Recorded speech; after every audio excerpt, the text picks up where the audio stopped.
Hello mga ka-Isla, magandang hapon. Medyo bored ako today. So, naisipan ko na pumunta kay Ate Bingatol. Samahan niyo ako. Magluluto kami ng Kulokyu. So ayun, akala mo naman napakalayo ng bahay nila Ate Bingatol.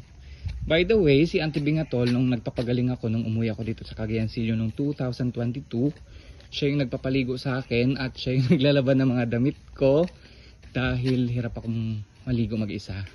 So, ayan ang kanilang bahay. Kahapon kasi pinatikim nila ako ng merienda, napakasarap. Kaya papalutuin ko ulit siya ngayon.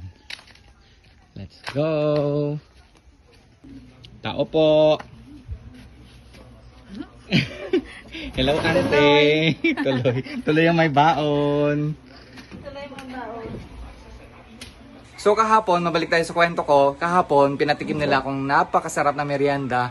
And first time ko makakain nun, promise. Ang dami nito sa amin, pero hindi ko man lang inisip at saka hindi ko akalain na pwede pala siyang gawing merienda. Eto siya. Sa inyo ba may ganito din? Ang tawag namin dito ay kulo. Isa siyang parang maliit na langka. Actually, lasang langka din talaga siya. Di ba, ante? So, yun. Kahapon, pinatikim nila ako ng Kulokyu. Kulokyu yung tawag namin kasi para siyang banana Q at saka kamote Q. So, tara samahan nyo kami, luto kami ulit ng Kulokyu. So, ayun, syempre, unang gagawin, babalatan. Not unless gusto nyo kumain ng may balat. Char.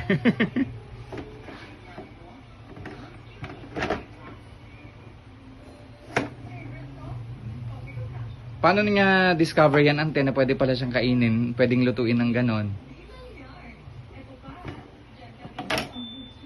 Parang hinog na. Hinog na. So ayan siya, parang nga siyang langka. Sa Sampaloc Market, nakakakita ako ng ganyan, pero sobrang bibihira lang. Hindi ko alam kung anong tawag niyan sa ibang dialekto.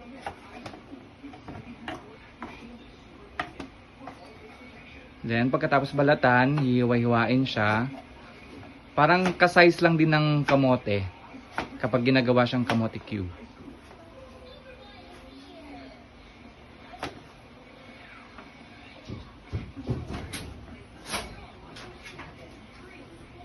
Siyempre, para maalis yung mga dagta, kailangan natin siyang hugasan ng maayos para malinis.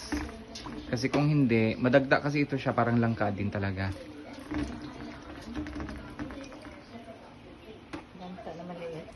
So ito, dahil nahugasan na siya, ready na siya para prituhin. Tara. Siyempre, para magprito, buksan nyo muna yung kalan. Hindi naman pwedeng hindi. At siyempre, dapat may mantika, di ba? Tapos, pag tumulo na yung mantika, saka nyo siya ilalagay. Gamitan nyo ng sandok. Si Auntie Dingding, ginamitan nyo ng sandok kasi ayaw niyang kamayin.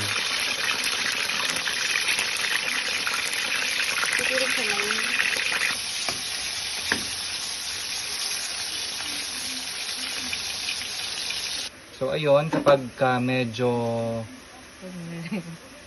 malutong na siya, lalagyan natin siya ng asukal na pula.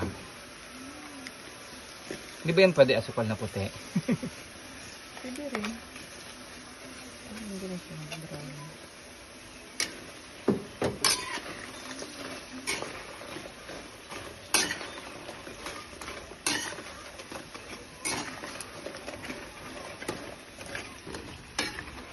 Ayan, at luto na siya.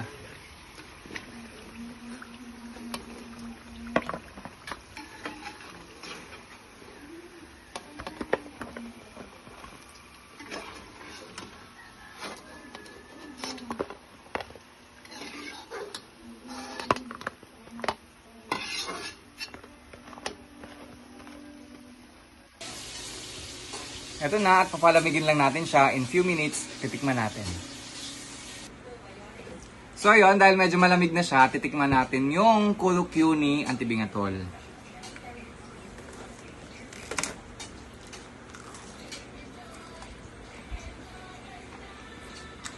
Masarap. I-try nyo rin ito lutuin kung meron ito sa inyong lugar.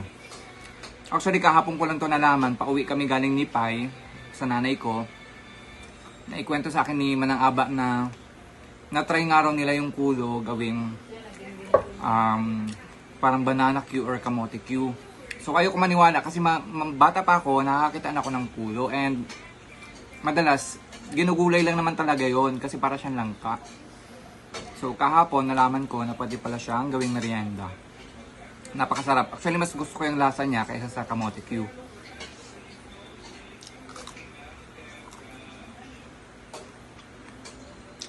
At the best siya syempre with kape. Huwag niyo akong kalimutan i-follow at i-share ang video na to. Maraming salamat sa panonood. Paalam!